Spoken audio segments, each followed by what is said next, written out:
Good evening, everybody. I'm Dr. Sampath Chandra Prasad Rao. I'm a skull-based surgeon based out of Bangalore. It is such a pleasure, honor, and a privilege for me here to be with all of you today at this prestigious meeting in Egypt, organized by Professor Aziz Balal, whom I know very well and with whom I'm in constant touch and on social media, and I appreciate his enthusiasm and all that he does for the promotion of the subspecialty of otology, ENT, and skull-based surgery. So thank you, Professor Balal, for giving me this opportunity and for giving me this platform to address all of you. So the mandate that I have today is to talk on lateral skull-based surgery, the present and the future. And I would like to begin my presentation by expressing my gratitude to my master and mentor in lateral skull-based surgery, Professor Mario Sanna, with whom I was for close to 6.5 years learning the nuances of skull-based surgery, and the impression he's left on me has been tremendous. So I begin by showing this video in most of my presentations, and you'll soon know why. Don't tell me you don't know how to do that. How did you get by the laser field in the Great Hall? Aha, the laser fields. Well,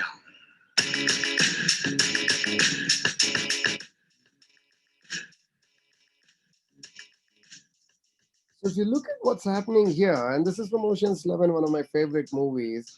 So the thief plans to steal the piece of jewelry that is in a museum, going through these laser beams, which obviously would set off an alarm if they're encountered.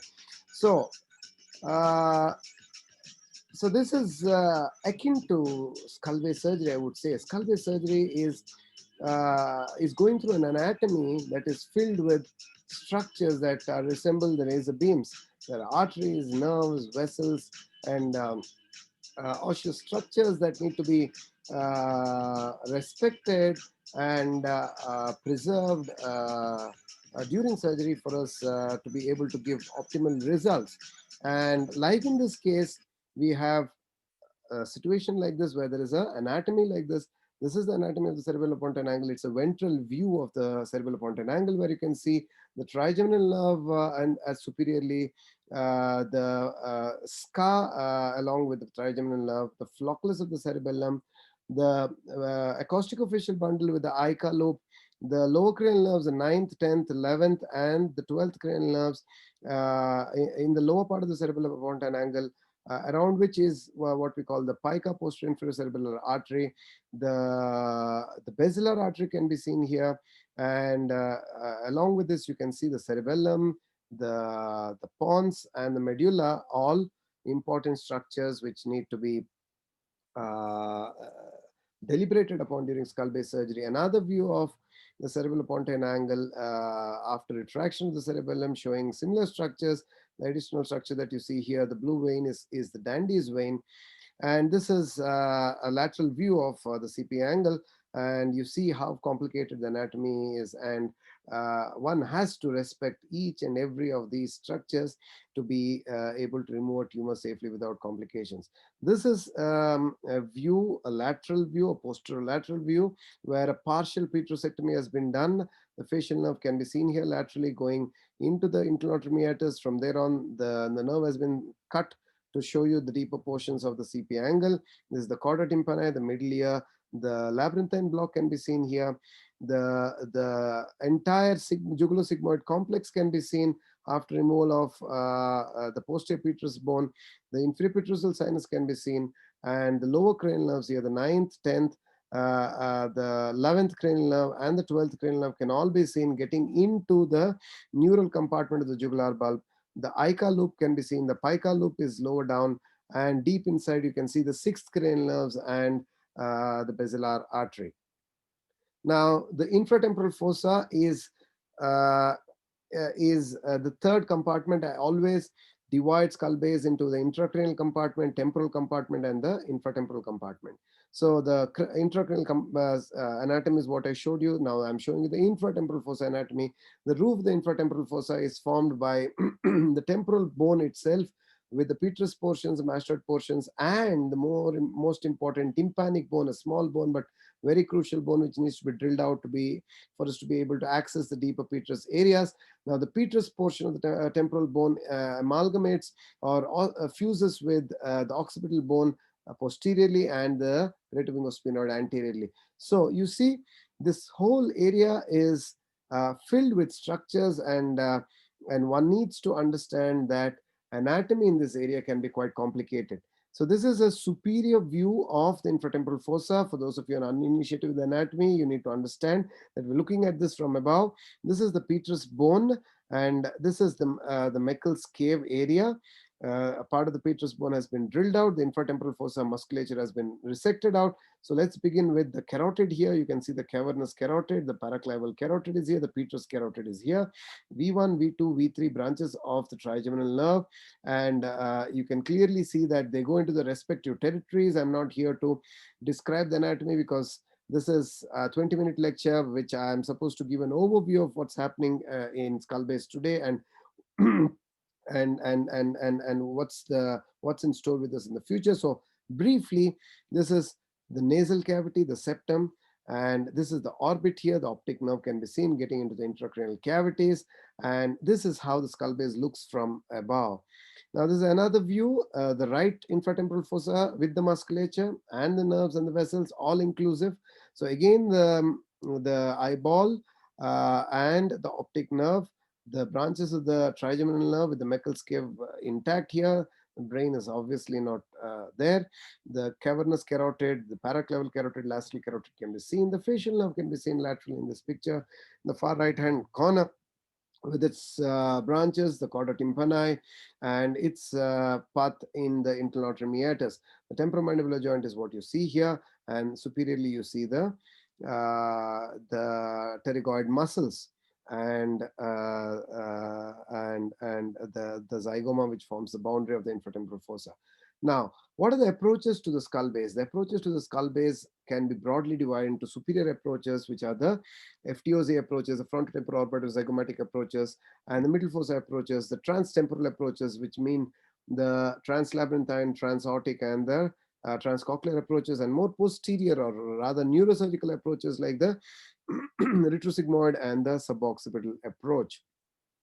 Now, for us to understand where we are today and what the future could be, we need to step back and look into the past, because from the past we get the inspiration to move forward, and we clearly can see that from the 1700s onwards we have come a long way. If you look at this particular picture, this is how surgery was done in the past. If you look at the diagrams from, I think this is Walter Dandy's textbook. You can, oh no, it's Harvey Cushing's textbook on acoustic neuroma. You can clearly see that there is a incision marked out for a suboccipital approach. It was a fairly large incision exposing the entire posterior cranial fossa. The cerebellum had to be retracted, sometimes even resected. Here you can see the cerebellum was in fact resected to be able to approach some of these tumors, and a shunt had to be done to remove CSF from the lateral ventricle to enable relaxation of the brain. So this was in the early 1900s, and leading the charge into the skull base was were these two giants of neurosurgery, that is Harvey Cushing and Walter Dandy. Now Harvey Cushing was the master, Walter Dandy was a student, but Walter Dandy went on to become a legend unto himself. And somewhere along the way, the master student duo fell apart and had a conflict of, I would say, academic philosophies, surgical philosophies. While Harvey Cushing, who can be credited with the invention of the surgical gloves, monopolar, bipolar, and a million other things, and he was a doyen and a giant by right. He, through his career, learned and realized that total tumor resections of vestibuloschwannoma left with a lot of mortality, morbidity, and hence he began leaving some tumor behind, what we today call subtotal resection or near total resections. And these resections in his hands gave favorable results because they preserved lower cranial nerves, facial nerve, but in the long run, there was a recurrence, a second surgery, and that led to more difficult circumstances. So Walter Dandy, what he did was, what he emphasized was on total tumor resections right in the first go. And he said that the facial nerve paralysis and perhaps even local nerve paralysis were a small price to pay in the course of tumor treatment. In the 60s or 70s and 80s, lateral skull base surgery saw a drastic change due to the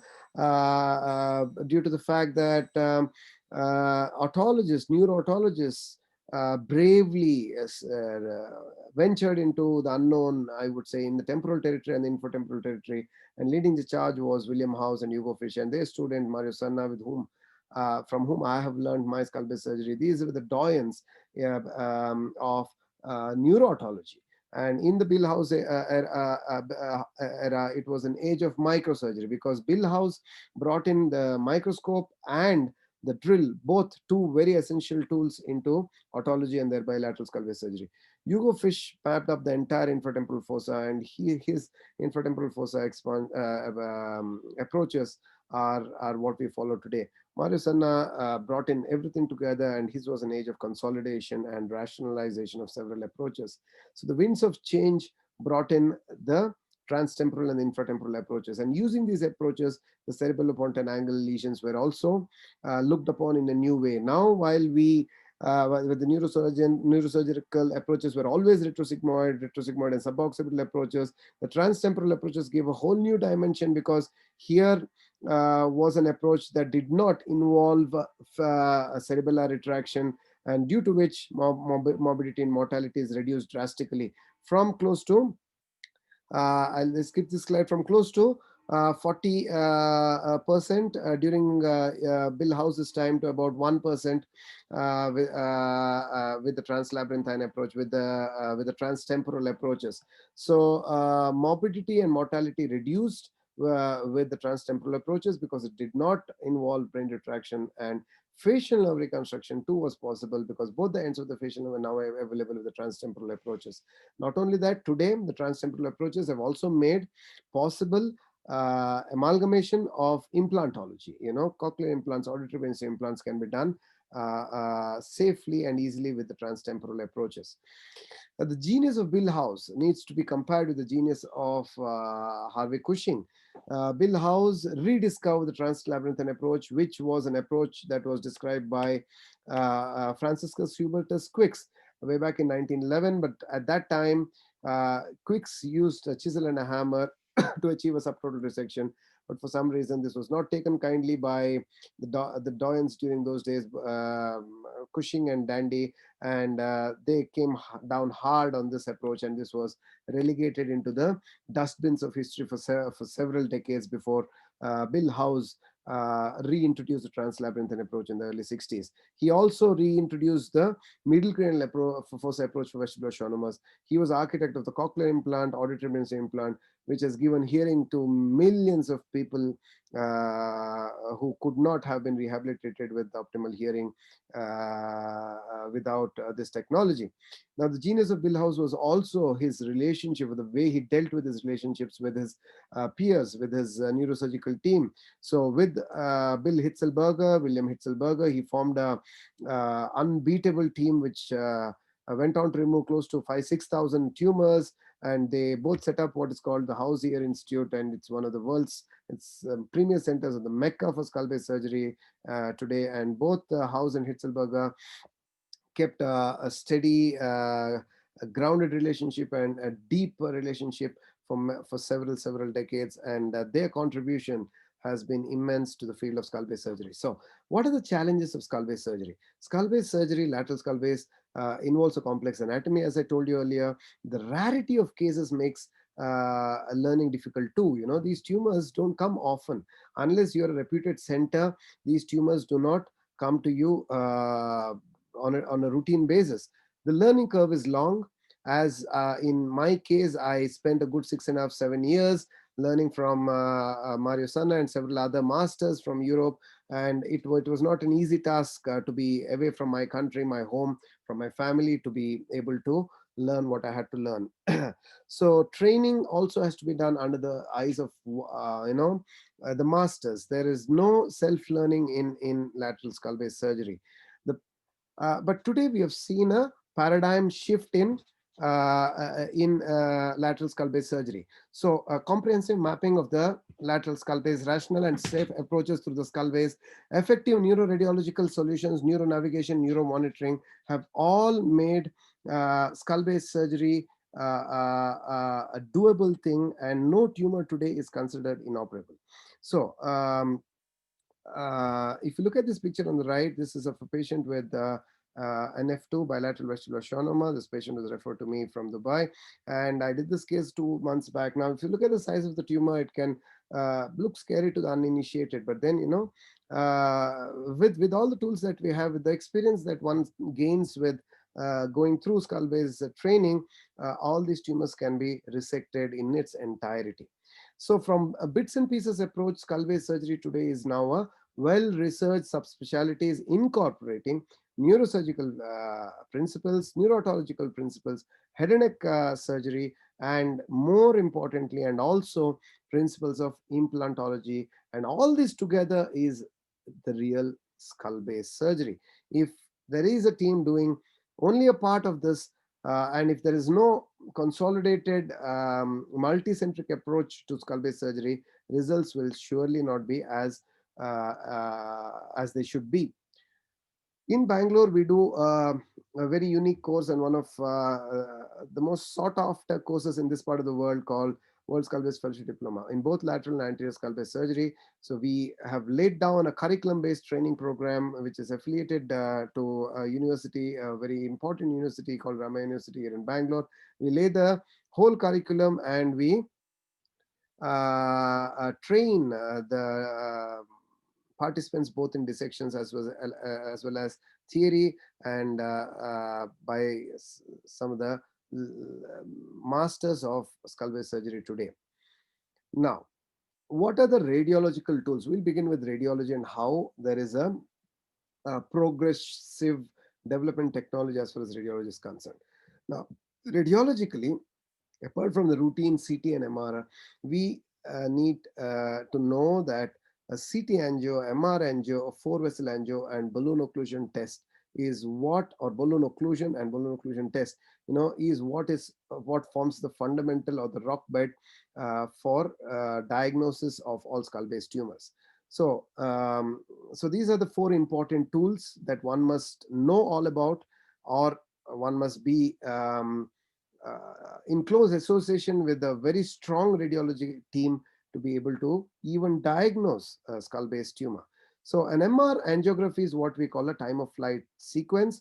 So in this video here, you see vessels coming out from the aorta, and you see bifurcations here into the carotid vasculature and into the vertebral artery vasculature. There are 4 vessels, but as you go above, you see that one of the vessels completely disappears. Here you can see the carotid bifurcation, but when you go into the cranial cavity, the petrous areas, you can clearly see that one of the carotids is absent, and this is because we have done a balloon occlusion for this case. This is one of my cases, rhabdomyosarcoma of the temporal bone, where I had to do a balloon occlusion to achieve radicality and tumor clearance. So in this case, we have done a balloon occlusion.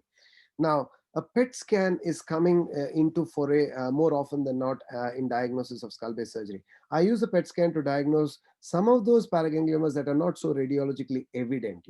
Paragangliomas are pretty easy to diagnose, but there are some of them that can be quite solid, and differentiating between a paraganglioma that is tympanojugular or a vagal paraganglioma can be quite difficult. And in such cases, a PET scan is very important. An 18F-DOPA scan is what I recommend for all paragangliomas, and they show up nicely in the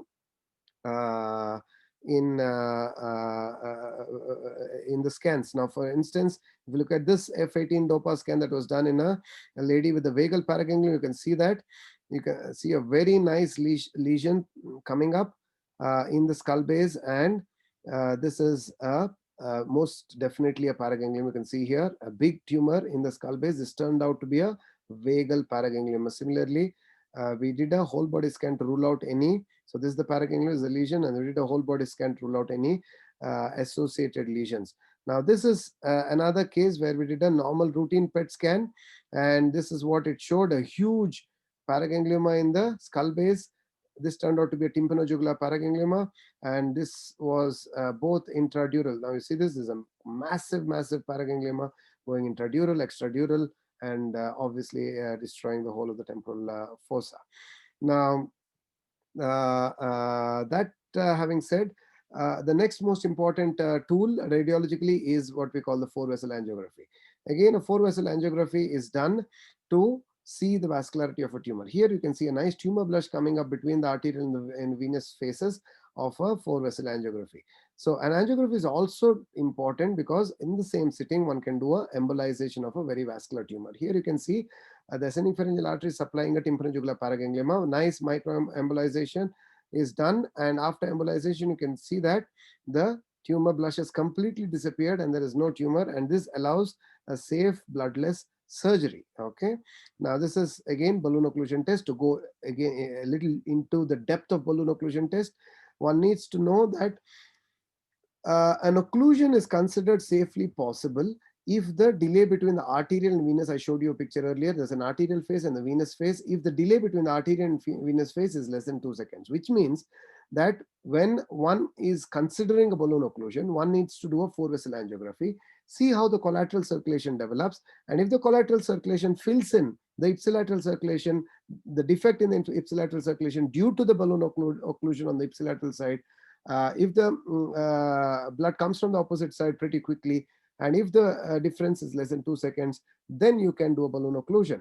Balloon occlusion can be done electively, preoperatively, or you can do it intraoperatively in case you have to do it to resect achieve a total tumor resection. But what if there is no good contralateral blood supply? What do you do in such a case?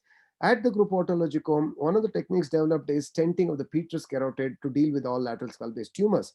So we no longer, if the tumor is involving the carotid 270 more than 270 degrees, we do not do a balloon occlusion. We do what is called a stenting of the carotid. So this is a balloon occlusion test. I'll show you how a test is done. This is a balloon occlusion test done for one of my patients. You can see that femoral catheter has been passed, and the dye is injected into both the circulations, and a 4-vessel angiography is done, and a balloon is passed into the catheter, and the ipsilateral carotid is being occluded in this case to see if the patient tolerates a balloon occlusion. So what is done in the interim?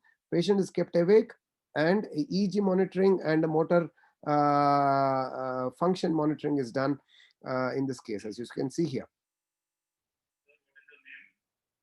Vishwas Jesse, can you show me your tongue? Okay, say E, show me your teeth. Okay. Lift your left hand up. Make a fist. So you can see that this patient is fully conscious and his motor activity is normal. Similarly, a EEG is done. An EEG is done, and an EEG is monitored for 30 minutes and with hypotension. Okay. Lift your left.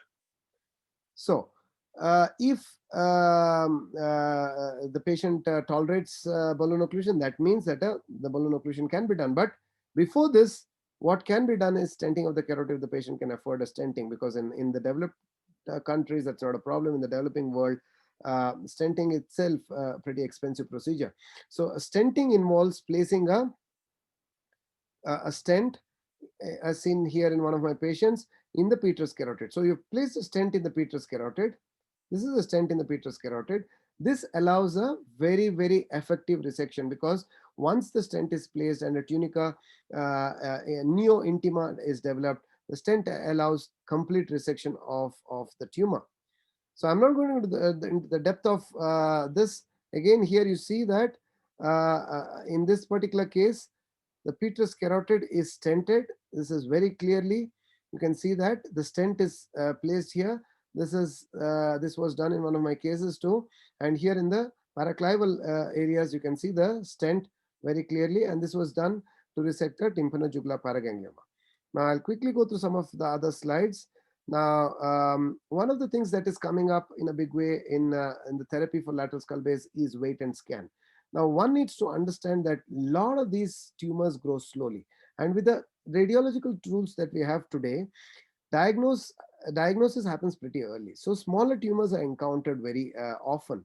Now, when you have a small tumor, do not rush to go ahead and operate it, because we have seen that tumors like paragangliomas grow very slow. And this was a study done at the group Autologic, and here you can see that, yeah, when we did a follow-up of about 45 tumors at the group Autologic, and this was a paper published by me along with the group, we found that tumor was stable in 92% of the tumors for close to 3 years, and tumor was stable in 83% up to 5 years, and the tumor was stable even after 5 years in about 45% of the tumors, which means that it's not always necessary to rush into surgery. And this is one of the most important things that we have learned along the way. But what about radiotherapy? Radiotherapy is being spoken about in a big way. Is radiotherapy really effective in head and neck paragangliomas?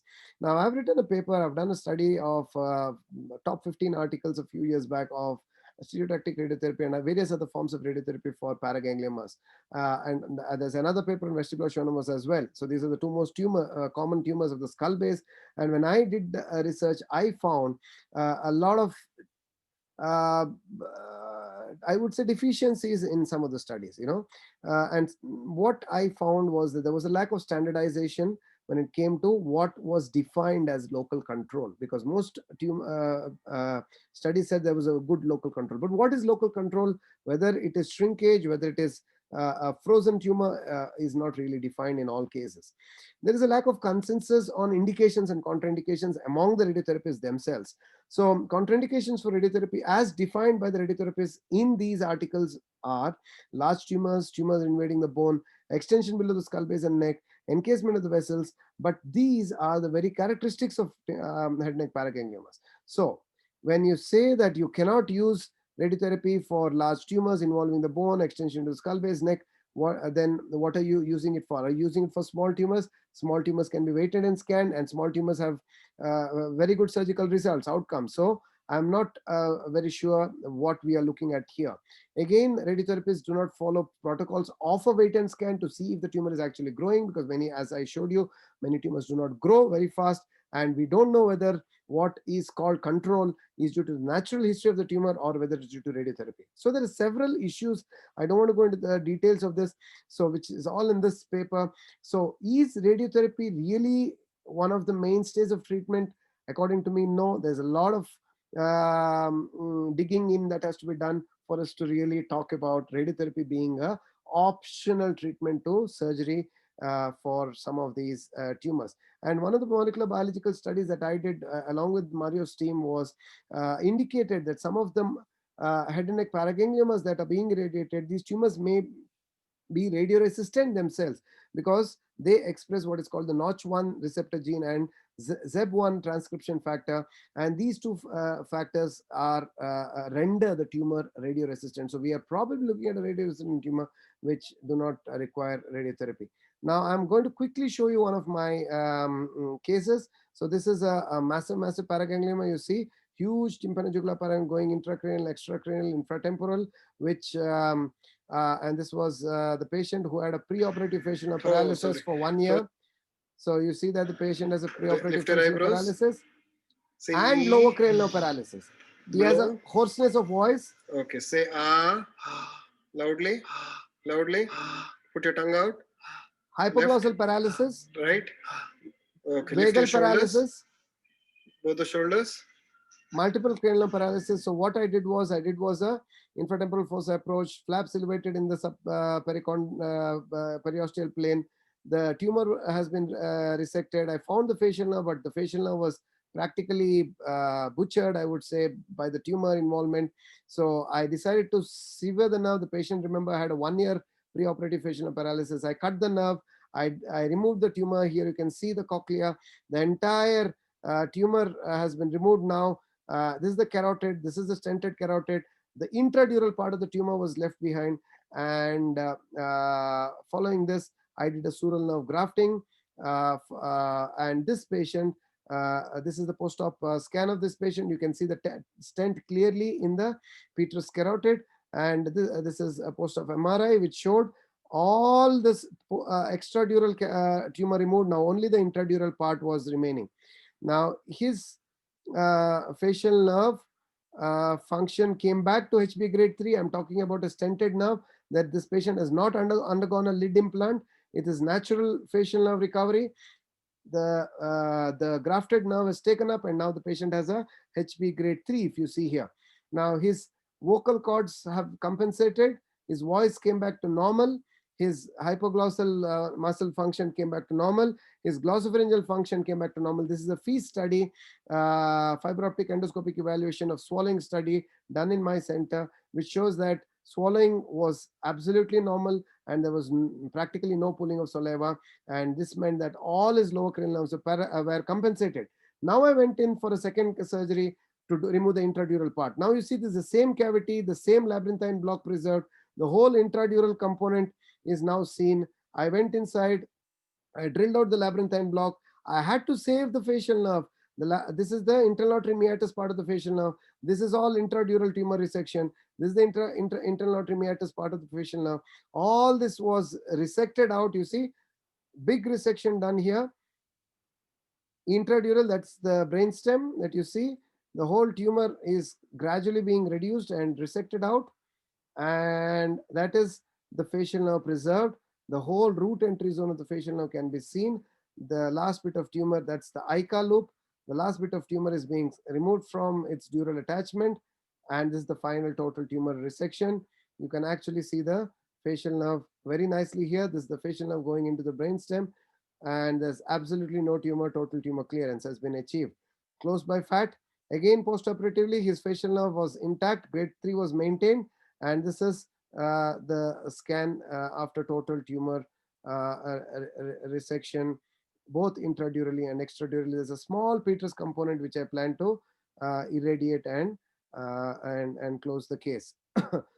Now, I want to show you another case which I did the infratemporal fossa approach. Now, this was just a rerouting. I want to show you the rerouting recovery. This is facial nerve recovery after rerouting, HB grade 3 in 3 months, and this is practically normal HB grade 1 in 6 months time. So a lot of people say rerouting may lead to facial nerve paralysis, but if it's done properly in good hands, you can get a practically a normal facial nerve function in about 6 months time. Now I will skip some of these slides to show you, because I'm sure I'm over time now. I wanted to show you a translabyrinthine approach. Okay, I'll just quickly go through some of these slides. A post-oral incision again. This is a translabyrinthine approach. The bone is exposed. I always use a neuronavigation for all my lateral skull base surgeries. A translabyrinthine approach. The labyrinthine block is seen here. The facial nerve is delineated. Translabyrinthine approach is being done. Labyrinthectomy is completed. The whole dura, posterior fossa dura presigmoid is exposed. Tumor resection is initiated. You can see tumor here completely. It was practically a 4 centimeter tumor. Progressive debulking. Finally, you see the facial nerve. Whole tumor is out, and only the facial nerve is seen.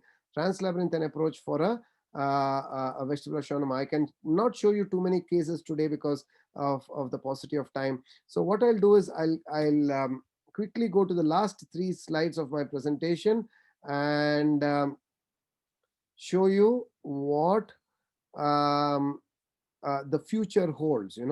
So what the future holds is this: artificial intelligence and the rise of robots. Now, we all know about the Da Vinci robotic system. The Da Vinci robotic system is a huge system that is supposed to cater to many areas, but it really doesn't work, because in the skull base we have very nuanced surgeries. We have in a very critical area, and the Da Vinci is practically useless, I would say, in an area like the skull base. So what is being developed is what is called individualized robotic systems for human for surgeries.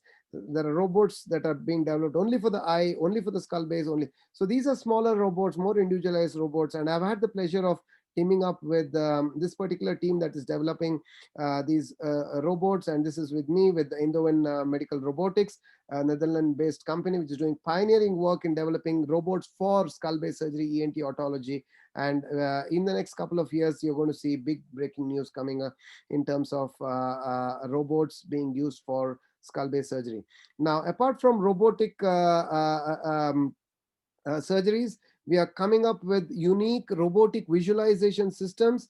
You can see here that Carl Zeiss has developed a beautiful microscope, which is in fact, now I'll just play the video so you can see that it is a beautiful system which integrates robotics with the microscope. So here is a surgeon controlled robotic system which moves beautifully among all axes. It's got rock solid stability, and it gives pinpoint precise movements and lock systems.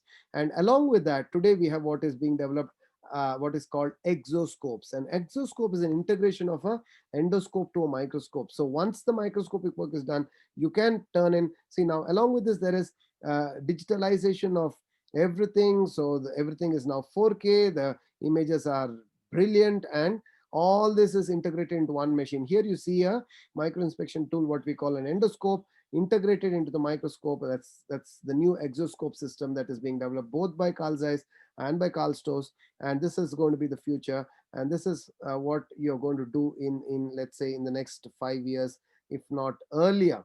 So that's about. And now, what about image guidance? Image guidance is already an integral part of lateral skull-based surgery. I do not do any of my surgeries without image guidance nowadays. Okay, so Stryker is one of the pioneers, and then we have Medtronic and many of these people who have devised some brilliant tools. Again, it's all integrated with several of your operating systems. And some of the features are extremely advanced. You can see that the technology is moving up, I would say moving at the speed of light.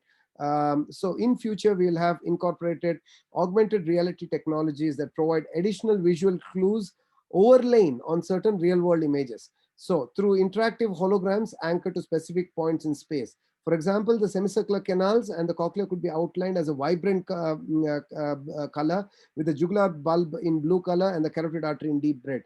So these things, so you can integrate augmented reality, and you can give a 3D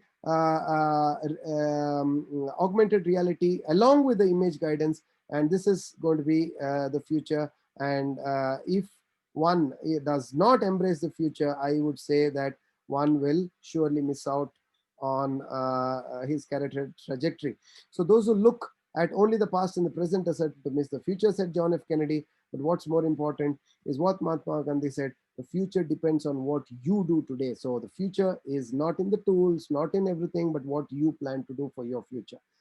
Okay, so with this, I again invite you to Bangalore for the World Skull-Based Fellowship Diplomas. Thank you for being with us. Thank you for being such a great audience. And it's always a pleasure to be with my Egyptian friends. And I hope I'll be visiting you guys soon with the Corona pandemic hopefully getting over soon. So thank you once again for giving me this platform and this opportunity. I wish you all a very good evening. Thank you. Bye-bye.